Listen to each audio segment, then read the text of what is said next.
The Whirlpool Oven E1F2 error code indicates a failing keypad, and it is often caused by a loose ribbon cable or a faulty keypad.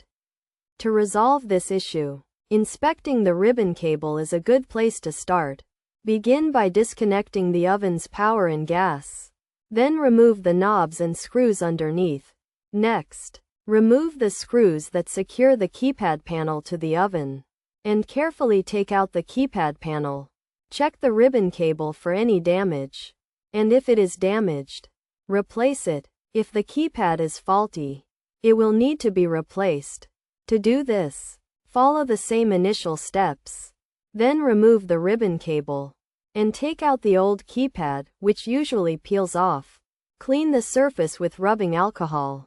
Align the new keypad, and stick it to the clean surface. Reattach the ribbons. Replace the keypad panel, and restore power to the oven. Finally, test the oven to ensure it is working properly.